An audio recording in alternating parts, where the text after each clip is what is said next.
You're now live. Okay, we're on. How many people we got? None? How do you see that? It's up. It should be up in the top corner. One of the top corners. We got one person.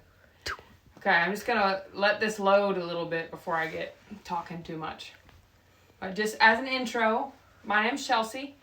I am here with you guys live on the Dauntless Performance Horses Instagram page, and today we are going to be talking about... Katie Trapton says hi. Hello. Basic horsemanship / behavioral issues. So my background and what I'm most known for is fixing behavioral issues or getting horses that have behavioral issues and soundness. So I've done a lot with rehab and getting horses that are, for the most part, unsound and rehabbing them back to a level where they can compete comfortably and whatnot. But today we're going to be talking about behavioral issues and horsemanship that goes along with that. So we're opening the floor. If you guys have any questions that you'd like to ask, feel free. As soon as questions come in, I will start answering those and ask away. KK and Lisa Neal say hello as well. Hello, everyone. You don't have to say it. Oh. Everyone says hello. So just to kind of give you guys a little bit of a background, I got into kind of the naughty horses when I was a kid. My first horse was 9 months old, and I got her when I was 7 years old. She and her sister are two horses that me and my parents rescued. So she kind of had the behavioral issues that come from a lot of horses that get rescued. You know, they have those behavioral issues. And she was kind of my first opportunity to deal with that. She also just so happened to be my first horse. But the issues she had were she was young and she was beaten pretty badly. So she was very aggressive. She was very aggressive with food. She was very aggressive leading, bringing in, turning out. You couldn't really catch her. She was uncatchable for a very long time. So that being my first horse, I think helped me to learn the patience, and that is how it was for me from the get-go. So I didn't have, a kid-safe, friendly pony to start with and then end up stumbling upon a naughty horse later on in my career. I instantly started off with kind of a savage wildebeest of a horse. That is, Roxy is her name. Many of you know who she is. And I've had her for, I guess that would be close to 14 years now. And she's, like I said, she's the first horse I ever had, so she's kind of holds a special place. But that's kind of where it all began. And since then, I started working for people probably when I was about 10. I started, people asking can you work with this horse? Can you work with that horse? Now, obviously, at 10 years old, there was no big task. It was simply, ride the naughty pony and blah, blah, blah. So, but once I got a couple naughty ponies in and fixed those issues, and people saw that, they were like, oh, okay, she kind of can deal with what we don't want to deal with. So I've got that reputation when I was young, but I actually grew to love that category, I guess you could call it. I like being able to work with the horses that other people don't want to, because I feel like I kind of connect with them. As cheesy as it may sound, I connect with them on a little bit of a different level. I'm very intuitive when it comes to behavior and little signs that they give. I've always been able to pick up on those really quick. So because of that, I think that's why I enjoy working with those type of horses. I like solving the puzzle. Okay, your first question was, how did you get into practicing horsemanship? But you basically just answered that. So, yeah, kind of what I just said. I got, the horse, I was lucky enough to get the horse that I had as my first horse, who is Roxy. As I said earlier, she was 9 months old, and she had been beaten pretty badly. And so she really taught me that everything that you do counts. Your movement, your body language, the tone of voice you use, everything that you do makes a difference to those horses. And when you're not riding them, obviously she was a baby when I got her.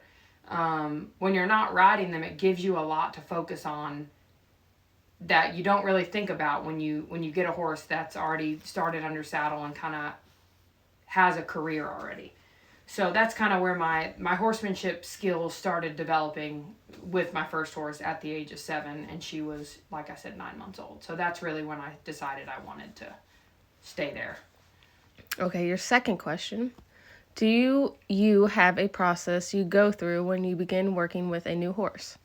Yes. So as far as behavior goes, if I get a horse that has a specific behavior issue, one of the most common things that happens right off the bat is the owner sends you the horse and they'll sit you down and give you the laundry list of things they want changed. So I obviously I sit down, I listen, I hear what they have to say. They walk me through the issues that they have, when the issues occurred, when they most commonly occur, and oftentimes they tell me what they think the issue is, which is helpful because I always appreciate people's insight. But from there, I always have my first session with them, or first ride, first dealing with them, where I always say I allow them to kind of tell me their story. So instead of going in there and saying, okay, I know this horse bites, or I know this horse kicks, or I know this horse bucks or rears, I sit and I allow the horse to show me what it wants to show me. And what I mean by that is I'm not going to be defensive. If someone brings me a horse and says, oh, he's a kicker, I'm not going to be defensive around it. I'm not going to anticipate the kick or the bite or the rear or the spin. I'm basically, in a neutral way, going to deal with that animal until it shows me the weakness and foundation that it has, or the behavioral issue that it has. Once that is done, then I figure out where it comes from, what it stems from. Is it an aggressive thing? Is it a playful thing? Is it a fearful thing? And then I go from there. So, like I said, depending on the behavior, everything gets handled differently. And a lot of horses, like I can get 2 horses that come to me with a kicking issue, and they'll kick for different reasons. So every single plan that I come up with for each horse is extremely different. And it is based on what the horse gives me in the first session that I have with it. Okay, your third question. How would you approach a horse that experienced minor abuse and moves away from being haltered? Okay, so this is a very good question. I tell this to people who go out and rescue horses all the time. You cannot make up for the abuse that they have endured. What I mean by that is you cannot undo what they've gone through. So don't try. That is the most common mistake that people who are trying to do something out of the kindness of their heart, they want to save a horse, they want to rescue it. Obviously, I support that. But you cannot then treat that animal as if it's damaged goods. You need to expect the exact same things out of that horse as you would a horse of yours that isn't beaten. The difference between dealing with a horse like that and dealing with a horse that has, never experienced any issues is you have to look at what you're doing and how you're doing it. So if you've got a horse that shies away from being haltered, I have one actually that's very friendly, and he shies away from being haltered, but not because he was abused. It's because he plays really hard in the field with the other horses, and they always bite at his face, so he's very protective. So I actually approach him backwards. So I will back up to him instead of walking to him broadside, because with horses, backing up is a submissive gesture. So when I turn my back to him and I back to him, that's a very friendly, polite way to approach him without sneaking up on him, if that makes sense. He can see that I'm approaching him, I'm coming closer to him, but the face-to-face stare down, which you'll see if you watch stallions in the wild or 2 horses in the field that are aggressively going after each other, one of the first things they'll do is they'll stand face-to-face, broadside to broadside, and that's where the altercation begins. So if you have one that's a little bit nervous about being approached, I will either turn sideways, walk sideways, or I'll turn backwards and I'll allow them to approach me, or I'll back up to them, and then you just extend your hand out, give them a little pat, and, carry on with your day. Now, some horses, It's not that easy, but typically that's the method I use. Okay. Next question. Do you have any daily routines that would help a horse with general anxiety? Yes. So horses that have anxiety just all around, you want to be very careful about how quick you move. So any gestures that you're doing, just slow it down just a little bit, from petting them on the forehead to leaning into them to pick up a foot to brushing them. Also, another big thing is your tone of voice, your the not the pitch, but the volume, I guess would be a better word. So I've got a couple horses. I have a very loud voice and a kind of a sharp tone. So if I'm laughing or joking, I've got a horse that has anxiety, and I can see him out of the corner of my eye just start to get upset. He knows I'm not going to hurt him, but he's the horse that I walk into the barn, and if I'm cackling or laughing, whatever, he gets a little anxious and starts to stall walk and gets a little nervous. So if you can adjust your tone a little bit, and like I said, just be a little bit more shallow with your movement. So lots of over the head, basically, well, depending on how tall you are. If you're tall like me, anything from waist up, if I start swinging and throwing or reaching, I try and do that with him in a very shallow, quiet, slow way so he doesn't feel like I'm being aggressive towards him at all. And then eventually that goes away. The anxiety will always be there, but what that horse will learn is that he doesn't need to be anxious around you or because of you. Okay, next question. What is the most common behavioral issue that you deal with? The most common behavioral issue that I deal with would probably be trailering. I have a lot of horses that will not load, and it's the most common issue that I have brought to me, but it's also a lot of people are kind of embarrassed about that. I've seen a lot of horses that are fantastic show horses and they will not load. And I always tell people, don't be embarrassed about that. That is a very, very common problem, and it's in no way, shape, or form natural for a horse to march onto a tiny space and be comfortable there. That takes time. But the way I go about that is I usually teach mine to self-load.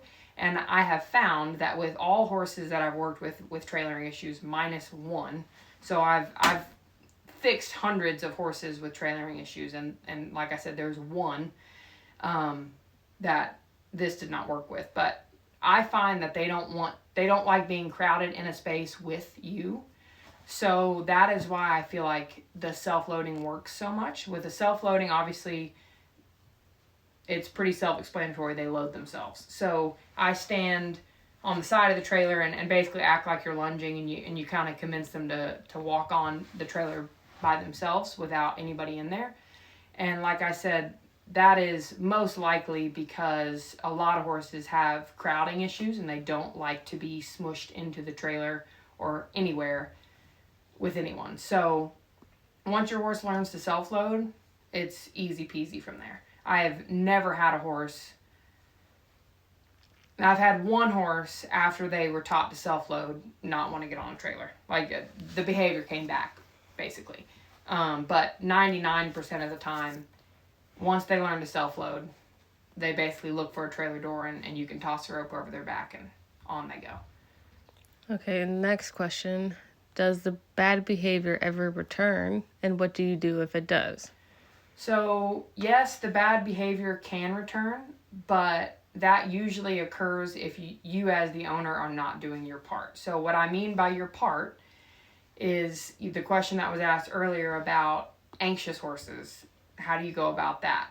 If I suggested shallowing your movement and lowering the volume and, the speed in which you do things around that horse. If you get that horse comfortable and you do all those things, and then one day you come in and you're quick and you're fast and you're whatever, fine, no big deal. But if you completely revert back to your behavior, he will completely revert back to his. That's not me telling you that you have to sugarcoat or put a Band-Aid on something for the rest of the horse's life, but anytime that behavior reoccurs, you just go right back to the way you handled the situation when you tried to fix it the first time. And when you do that, you will see results. And it's also important to stay on top of bad behavior. So if I have one, for instance, the loading issue, if I go to load them and they don't immediately walk straight on the trailer after the first 3 minutes, in my head, I need to spend more time working on that. Just because before it took 2 hours and this time it took 20 minutes, that doesn't mean that horse is 100% fixed and cured. That tells me there's no reason, if he's comfortable 100%, there's no reason why he won't, every single time I ask him, walk straight on that trailer. Now, like I said, you can give or take, 2 to 3 minutes. But if, like I said, if it goes from 3 hours to 20 minutes, I still have work to do. So pay close attention to that behavior, and anytime you see one sign of it creeping back to its old ways, address it. Next question. Who is the most difficult horse you own, and what did you do to overcome their behavioral issues? Oh, I'm laughing because he is very difficult. Okay, so my most difficult horse is a horse that I am in partnership with. His name is Dauntless Alliance, aka Al, or Albert, as he is affectionately called by all of us at the barn. He is a difficult one because he has a strange story. So he was a horse that I had gotten from a friend. A friend called me and said, hey, this horse is kind of in a bad situation. He's a little tough, but he's right up your alley. Like, has your name written all over him. So I got him, and he was a little tough at first. He was emaciated, starved. He had brain rot from head to toe. He was sun bleached. He was gross looking. Once he started to feel a little bit better, his behavior got worse. And so I did some research and I looked into it, and he just was very aggressive. He'd run off. He would push people over. He'd push the other horses around. So I called previous race trainers, and he said that this horse in particular, when he was on the racetrack, he would go out with his breeze partner. So on the racetrack, horses typically go out at some point in their career, either when they're learning to breeze or they're just having a good work. They'll go out with a breeze partner and they'll run side by side and do their workout. Well, he said this horse would grab his breeze partner by the neck and flip him on the track. And it started there, and then it ended up, you couldn't lead him from the paddock to the barn once he was done racing. He needed multiple people handling him. He needed people telling people, get out of the way, get out of the way. So that behavior still carried on here. He was very aggressive, but it wasn't like, I didn't feel like he had been beaten on. He's a very, very playful horse. And thoroughbreds, as most of you know, when they're racing, when they're working, they don't typically go out with other horses. So he never kind of got put in his place. So it took me a while to learn his behavior and to teach him that there were boundaries and he had to follow those boundaries. So I started with him. He had a bad habit of galloping off with me when I would go ride him. So I would ride him out in the big field. And anytime he'd go take off on me, I'd just get up in my 2-point and I'd take him for a gallop. And I would, kind of like the old Seabiscuit movie where they say, run until he stops. So I basically would chuck some slack in the reins, get up in my 2-point and just kind of bridge my reins on his neck and let him just kind of have a little gallop around. And probably the third or fourth time I did that, you could see him, he would be galloping around the paddock and all of a sudden he'd be looking at the birds and the dogs and he forgot what he was doing. So that disobedience was kind of taken out of his toolbox and turned into kind of a cue or something to do. So then he started stopping and not wanting to go forward. So then he would do that, and I would sit there and I'd make him stand and I'd give him treats and I'd pet him, and he'd go to want to take a step forward and I'd say, nope, we're going to stand here. That's what you wanted to do. And then he got bored of standing still, and then he decided, well, I can't take off and gallop. That doesn't work. I can't stand still and not go anywhere. That doesn't work. Then he started backing up. So then did the same thing. He started backing up. I'd back him up a few extra steps and keep backing up. And then after a few times of that, he decided, okay, well, that's not really fun either. And then eventually he kind of transformed into, now he is one of the most pleasant horses to work with, but you absolutely have to stay on your toes because he is so playful at this point. He is always looking for, you know, engagement, we'll say. But he is definitely probably one of the most difficult horses I've had, just because a horse that is that excitable and that happy to be there, you've got to reroute their energy in a way that doesn't bust up their confidence. Okay, next question. Sorry, that was a long one. Oh, that's okay. I thought you were going to go a little bit longer. Can you tell us about your other Dauntless horses? Okay, so we've got Dauntless Courage, who is my 4-star horse. He was the first Dauntless name. We've got Dauntless Integrity, who is jokingly called the Secretary. He is Dante's best friend. He is my 7-year-old paint horse. I got him when he was 10 months old. I literally just got him because he was cute. And he is a fantastic addition to our program at this point. He's a good lesson horse. He has gone to a bunch of shows. He had a couple injuries early on in his career, which is why you don't see him out competing a lot now. He is cleared to compete, but he was born with 4 club feet. So it's taken a few years with the help of our farriers, Amanda and Brian Osborne. We've been able to get his feet to be exactly where we want them to be. So he's another one we've got that's super awesome. We have Dauntless Pursuit, who is I believe he's 6 now. He is my little horse that broke his leg in the stall a couple years ago.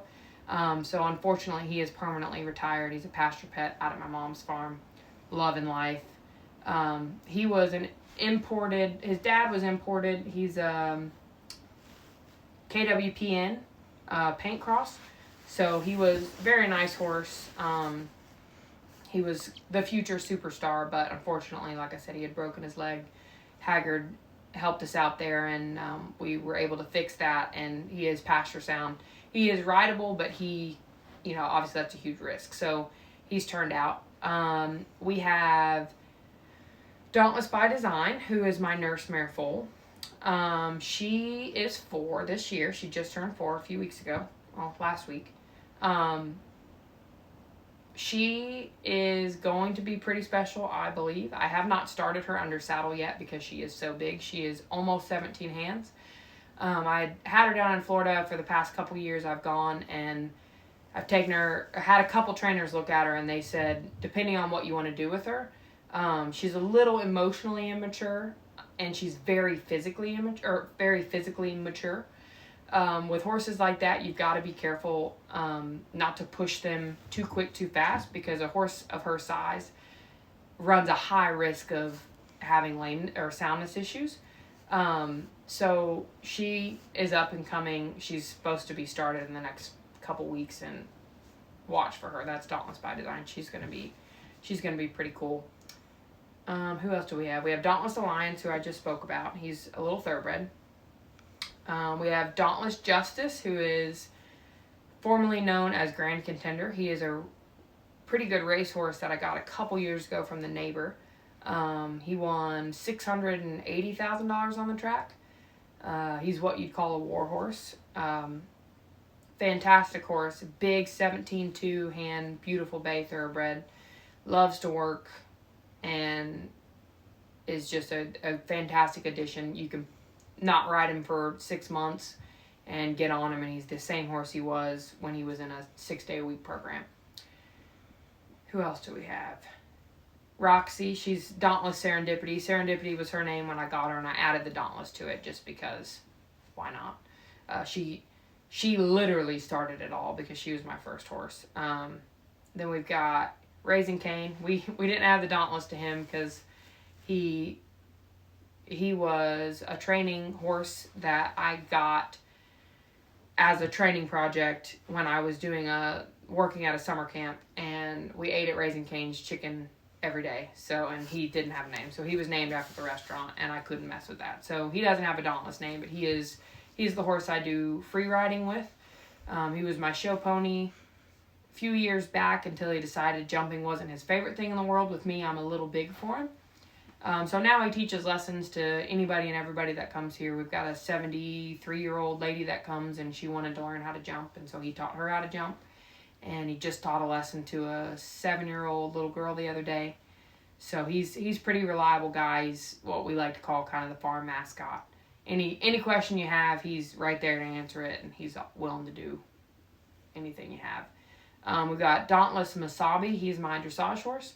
I got him from actually the same contact who I got Al from, who was Dauntless Alliance. He was a imported Holsteiner or Hanoverian, one of the two. He had fractured his shoulder pretty badly, and they needed a home for him. He is healed and is sound. It just takes a little bit to get him comfortable. You've got to shoe him properly. And they were in a pinch and needed to get rid of him, so they shipped him down to me, and he's an absolute blast. He's a little bit older. He's 16 this year. But he is a great addition. He's actually one of the, anytime we've got kids or people that want to come out and just groom somebody, you can put him anywhere, brush him from head to toe. He doesn't kick, doesn't bite, doesn't snort, doesn't spin. He stands perfectly, loves getting baths, loves getting brushed. So he's kind of the segue into getting people comfortable with the horses. And he is rideable. He's not for everybody. He's a little tricky. But he's also a very important addition to our place just because he is so friendly and you can pretty much do anything with him. And I think that's all of them. All of the Dauntless horses. Other than, yeah. Oh, Dauntless Authority. That's Gator, the gray horse. Almost forgot him. He's the one I've been showing more recently. He came off the track a couple years ago. Very lame. I owned him with another person, and she kind of decided she didn't want to be involved in him because he wasn't coming sound. So my mom actually took him over, and now I own him with my parents. We've had him scanned head to toe. He had hind fractures in both hind legs. One of them was pretty bad. The other one was very minor. He healed from that, went back on to race, and they retired him because he was a bleeder. So he retired technically sound. When we got him, he was what they call track sore, which basically just means their body took a toll from being on the racetrack and they need some time to recover. So he had about probably 8 months of recovery time where he just sat out in the field and got to be a horse and fattened up and all that fun stuff. So I think that's all of the Dauntless horses. Okay, next question. What do you do for a spooky horse in the ring? Spooky horse in the ring. Well, there's a couple different things you can do for that. There's different reasons why horses spook. My horse, Dante, who has run around many big, scary cross-country courses, still is afraid of his shadow. Still, anytime he sees a jump standard, he snorts at it and spooks at it. So some horses are just naturally that way. With him, usually what I do is I'll immediately go to put him to work. Because he is spooky and that will never go away, I know that when he spooks, he's kind of looking for something to do.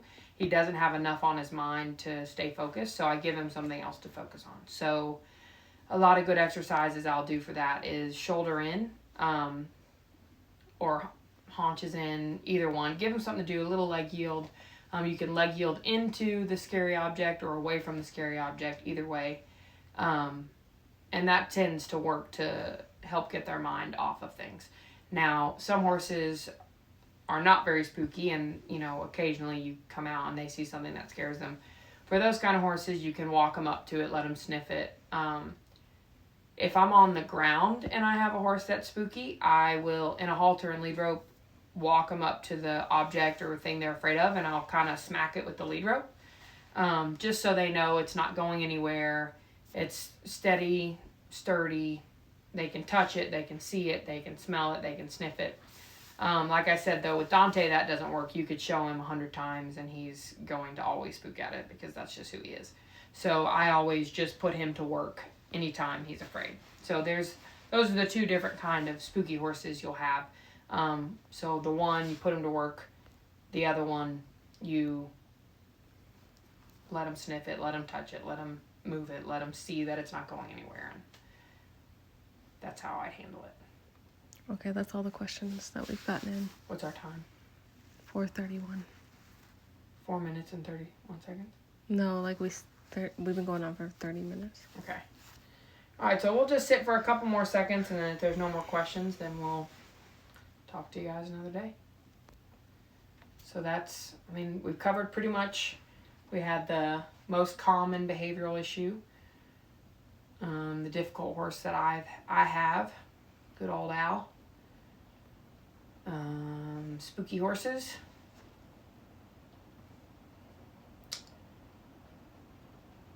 Another thing, just side note to kind of tell you guys, when you're dealing with a horse with behavioral issues, it's easy to kind of get discouraged because you kind of feel like you've tried everything and it might not be working.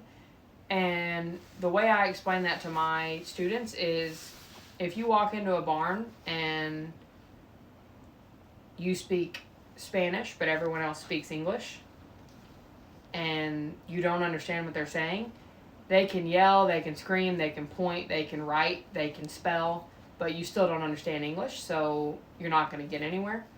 And my point with that being, you've got to learn their language. You've got to figure out how to communicate with them, and once you figure out how to communicate with them, you're good. But that takes a little bit of time. You can't, there's not a Rosetta Stone for horse behavioral issues. That is, a lot of them are very unique, and they are set on and started for many different reasons and continued for different reasons. So there is no magic book that tells you how to deal with a horse that has these issues. It is a timely process that takes a lot of patience and consistency, and you will get through it 100%. There's the rare occasion where personalities don't mix, but again, you'll know that pretty soon. If you've got a horse that, you know, you just don't mesh with their personality, odds are they don't mesh with yours as well. And that's something you'll figure out within the first couple encounters. And, you know, if that's the case, you find them a good home and you move on with your life. But if it's a horse that you mesh well with, you just feel like there's not a lot that you're getting through to them, and they're tough to deal with because of their behaviors, you can contact me, you can contact anybody that specializes in behavioral issues, and there is a way to get through to them. It just takes time. So don't give up. What are your goals for this year? Well, before the COVID, the good old COVID, my goal was to get Dante out again, run him around a couple intermediates, maybe a couple advanced, and regain my qualifications. So he had run around a couple 3-stars in 2018, 17, 18. And the goal was obviously to try and get to Rolex or Kentucky. And that, my business kind of took off, and I realized that my whole purpose in starting my business was not to win ribbons. It was not to go, and being an Olympian is 100% one of my goals, but before that I wanted to make a difference, and I know that I can make a difference in the horse world through what I'm doing with the behavioral issues, helping people learn how to deal with their horses and helping people enjoy their horses. So, you know, I kind of took a back seat to my road to Kentucky because I feel like people needed me and a lot of horses needed me. And I've done that. I will always do that. That is top of my priority list. But the hopes are that as my business continues to grow, I will have enough funding to where I can get myself to run around the 3-star or the 4 stars and 5 stars and start to get back up to that, you know, those big goals. Now, Dante is 13 this year. He'll be 13 in a couple weeks. And obviously he's very young still, but he does not owe me anything. So whatever he decides he wants to do, we'll do. He's a fantastic show jumper, believe it or not. The bigger the fences are, the less rails he takes down. So it was a goal of mine last year last year, at the end of last year, I decided I was going to try and do some Grand Prix show jump events with him this year. Obviously, that did not happen because of COVID. I would also love to get my dressage medals. So those are some things I've been playing with. I am hoping for not 2020, but 2021 to potentially take Luna, who's Dauntless by design, to the 5-year-old championships and get the gray horse, who's Gator, up and going. I think in the next couple years, you'll see him out at prelim, 2-star, intermediate.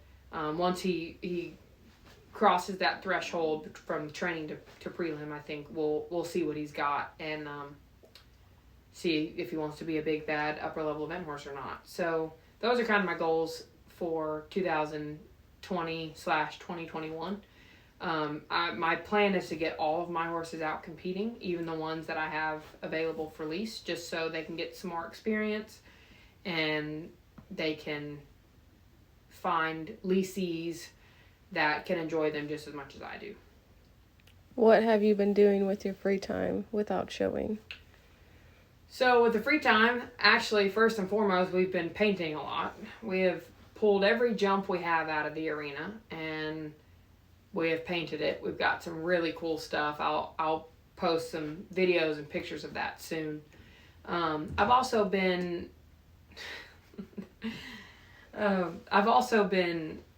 working with mine on basic hacking and flat work. Been jumping here and there a little bit, but most of my horses are pretty good about the jumping. But because I have horses that have had soundness issues in the past, because like I said in the beginning, my specialty is getting horses with soundness issues sound and behavioral issues. So a lot of my horses I've gotten given to me because they were not sound at one point. So with those horses, the flat work is key. If you can build a strong foundation on the flat, then the jumping is easy.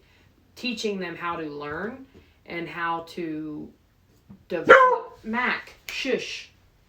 Teaching them how to learn and develop mentally is pretty easy. It's the physical building of the muscles in the body that with those particular horses takes some time. So a lot of my horses have been schooling hard on the flat.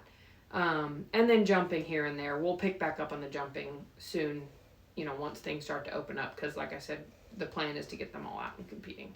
But that's pretty much what we've been doing. I've been doing a lot of grooming, which everyone who knows me will laugh. Because I'm usually kind of like tack the dirt off and saddle them up and go. But they've all been being groomed from head to toe with their manes and tails being brushed and lots of haircuts and hoof polish every day and ointment and cream and all that fun stuff. So we've been staying busy. One of my horses does not like to stand still for the farrier. What can we do to help?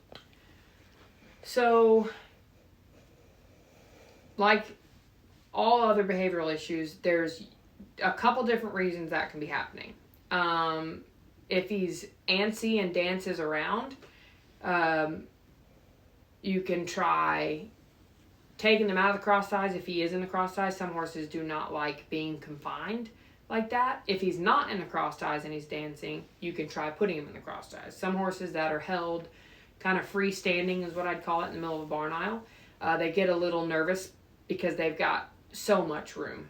They start to worry about a bunch of other things. So first you can try that. The other thing that I like to pay close attention to is how you're holding them, how you're standing next to them. If you make your horse nervous, don't be afraid to hand it to somebody else and walk away, or put it in the cross ties and walk away. I've had a lot of horses that the owners make them a little bit anxious, and because of that, sorry, the cat is, come on, we'll come in or come out. Because of that, the horses get a little anxious and don't want to stand. As soon as the owners walk away, the horse is quiet. Depending on the kind of setup that you have, it's always nice if you've got a farrier that's patient, but also you kind of need to set your boundaries. Those are super important in all aspects of dealing with behavioral. I'm sorry, this cat. Dealing with behavioral issues, you've got to make sure that you set your parameters. If you ask the horse to stand and he doesn't stand, you can get after him a little bit, back him up a little bit, set him straight, put him in. When I say set him straight, I mean physically put him straight. Head turning is a big thing. I actually just had that conversation with my farrier today. If your horse is standing and he starts looking side to side, back and forth, keep his attention. Keep him focused on you. Keep him paying attention. And that's usually handles those issues. Again, don't be afraid to get after him. I'm not telling you to haul off and beat him, but back him up a little bit. Say, hey, listen, I need you to stand still. You got to set those boundaries and hold them to it. They're not going to set their own boundaries because they're horses. They will eat, sleep, and drink and do nothing else if you let them. So when it comes to rules, regulations, and things that you set for them, you have to keep those in line. Do you ever work with vets if a horse is nervous for any medical situations, shots, teeth, etc.? Do I work with vets in the sense of, do I teach them how to deal with it, or do I work with them on drugging and stuff? Did they just ask that, or did they ask that a minute ago? They asked that a minute ago. So. Okay, well, either way, I'll talk on both. So if she comments, I'll tell you. A lot of my professionals that work with me, or even if they don't work with me, you want to be careful not to overstep your bounds. When a vet or a farrier is coming in, the goal is to let them do their job. So me as a horseman or horse person, whatever you want to call it, it is my job to make sure that horse behaves. So if I'm in a situation where the horse is acting naughty, I will correct it. If one of my clients is handling the horse, I will tell them, hey, whatever, this is what you need to do. If one of their techs is handling the horse, I'll say, hey, if it's a horse with specific issues, I'll say, hey, this horse doesn't like this, this, and this. If he gets upset, let me know, or this is what we need to do. Now, if you're asking on the other end, if I drug or do anything like that, like I said earlier, when a vet or farrier or professional comes in to do their job, they need to be able to do their job safely and effectively. So if they look at me and they tell me, hey, I understand this is the most quiet, calm, collected, best horse in the world, I would feel more comfortable and could get my job done more effectively if it was drugged. By all means, whatever you need to do your job, we will do it. Obviously within reason. If a vet comes in and says, I'm going to beat him to death to make him stand, obviously a line is drawn there. But your vet should be 100% up to date with what's legal, what's not legal as far as if you're drugging an FEI horse, and things like that. So I have no concerns when my vets come in and say, hey, I need to drug this horse, or, this is what I want to do in order to do my job effectively. The same goes for, the horsemanship side of things. If I'm talking to a vet and I say, listen, this horse doesn't like this or that, so this is what we need to do. They appreciate that 99% of the time. Again, I don't go in there and tell them how to do their job. And in turn, they usually don't tell me how to do mine. So I try and keep a very friendly, calm relationship with my professionals. And because at the end of the day, if we both work together, our jobs can both get done very easily. And that's the main goal. That's all we have right now. Okay, well, thank you guys very much. You asked a lot of great questions. We're going to try and do more of these live chats once a week-ish. So if you've got any topics that you'd like to talk about, feel free to DM me, or I'm going to try and figure out how to save this video and put it in my Instagram live feed. In that, I'll try and add my email in there, or I'll make a post with my email in it, so you guys can email me with questions that you have, or like I said, direct message me, and I really appreciate it. Thanks, guys. Okay. I want to see you too.